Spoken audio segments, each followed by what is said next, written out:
Pernahkah merasa ada yang mengawasi dalam gelap? Pernah mendengar suara aneh saat sendirian? Bisa jadi, itu bukan hanya perasaan. Ada sesuatu di sekeliling yang tak terlihat, mengintai, menunggumu.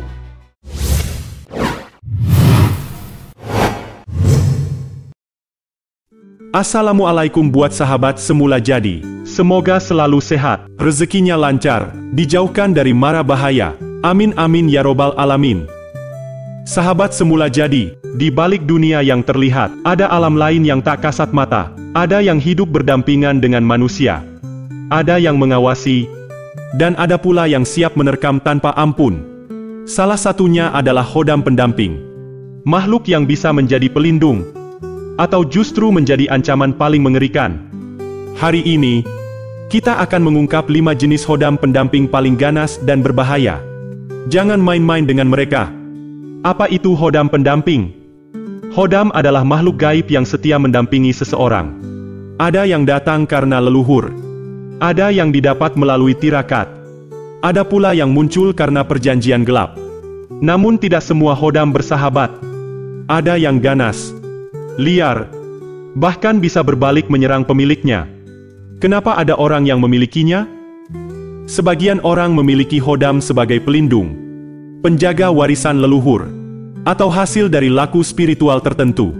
Tapi ada juga yang mendapatkannya secara tidak sengaja, atau lebih parah lagi, tanpa sepengetahuan mereka sendiri. Apa perbedaan khodam baik dan khodam ganas?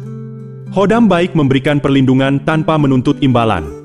Mereka tidak mengganggu, tidak meminta sesaji, dan tidak menuntut pengorbanan. Tapi khodam ganas, mereka haus energi, menuntut tumbal, bahkan bisa membuat pemiliknya kehilangan kendali atas tubuh dan pikirannya. Peringatan keras: jangan pernah sembarangan memanggil atau mencari khodam tanpa ilmu yang cukup. Banyak yang tergiur ingin memiliki khodam sakti, tapi akhirnya berakhir dengan kesurupan, diganggu mimpi buruk, bahkan mengalami kejadian aneh yang tak bisa dijelaskan dengan logika.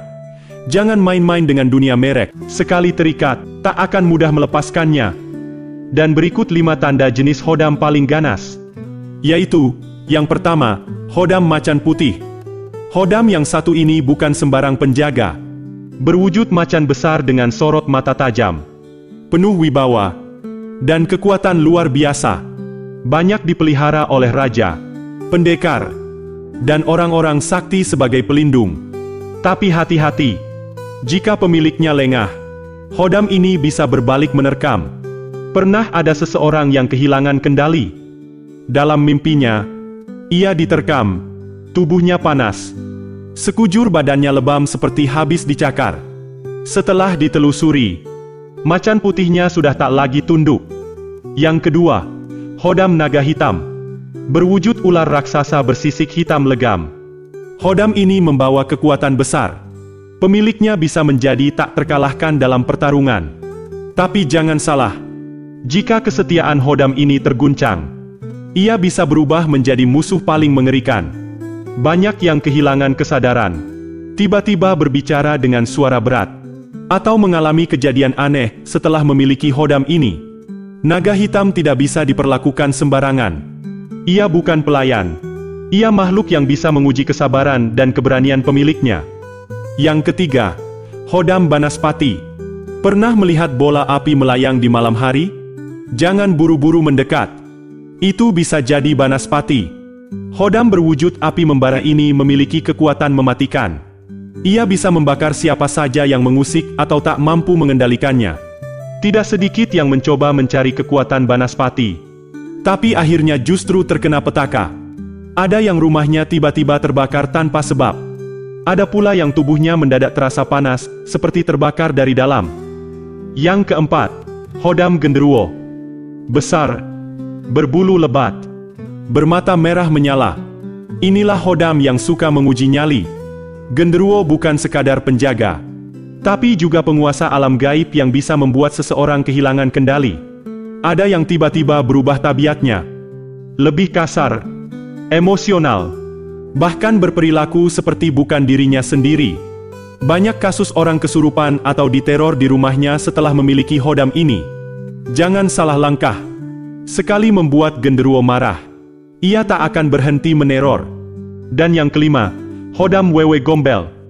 Jangan anggap remeh sosok yang satu ini. Wewe Gombel dikenal sebagai pelindung anak-anak.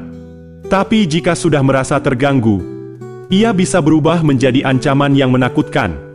Banyak kisah tentang anak yang tiba-tiba menghilang, lalu kembali dalam keadaan linglung, tak bisa berbicara, atau bahkan terkena gangguan jiwa.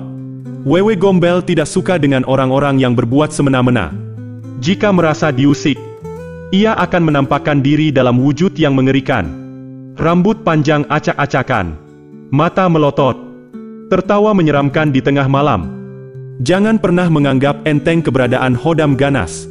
Sekali terikat, tidak mudah melepaskan diri. Banyak yang awalnya hanya penasaran, lalu berakhir dengan teror yang tidak berkesudahan. Jangan bermain-main dengan dunia gaib tanpa ilmu dan guru yang tepat. Sembarangan mencari atau memanggil. Hodam bisa membawa petaka. Ada yang pikirannya dikendalikan, tubuhnya terasa berat, atau dihantui bayangan mengerikan setiap malam. Selalu jaga adab dalam berinteraksi dengan makhluk halus.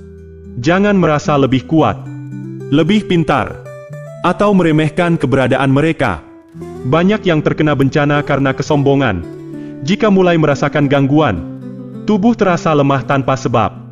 Sering melihat sosok bayangan, atau mendengar bisikan yang tidak jelas. Segera lakukan pembersihan diri secara spiritual. Jangan biarkan energi jahat menempel terlalu lama. Dunia mereka bukan untuk main-main.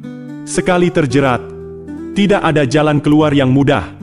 Jika tidak siap menanggung akibatnya, lebih baik jangan coba-coba. Jangan pernah menganggap sepele dunia supranatural. Kisah-kisah ini bukan sekadar dongeng, tapi peringatan bagi siapa saja yang berani melangkah tanpa ilmu dan kesiapan. Banyak yang mencari Hodam demi kekuatan, tapi berakhir dengan teror yang tak kunjung usai. Hodam bukan sekadar pendamping. Ada aturan, ada adab yang harus dijaga. Jika salah langkah, bukan perlindungan yang didapat, tapi malapetaka. Jika sudah merasa dihantui, diteror dalam mimpi, atau hidup terasa berat tanpa sebab, itu tanda-tanda bahaya. Tapi bukan berarti semua Hodam hanya membawa celaka. Bagi yang paham dan bisa menguasainya, Hodam bisa menjadi penjaga, pemberi wibawa, bahkan membuka jalan rezeki. Namun, ini bukan permainan. Ada ilmu, ada laku tirakat yang harus dijalani. Bagi yang ingin mengamalkan, pahami dulu ilmunya. Jangan sembarang memanggil. Mantra tanpa pemahaman hanya akan mengundang bencana. Dan ingat, jika ada kegelisahan, ada beban hidup yang terasa berat, tuliskan di komentar dengan angka 99. Angka ini memiliki makna agung, penuh keberkahan. Dengan menyebutnya, hajatmu akan semakin dekat dengan kenyataan. Bagaimana menurutmu? Pernahkah mengalami kejadian mistis terkait Hodam? Ceritakan di komentar. Dukung channel ini dengan like, share, dan subscribe agar kita terus mengungkap misteri dunia gaib. Salam semula jadi. Wassalam.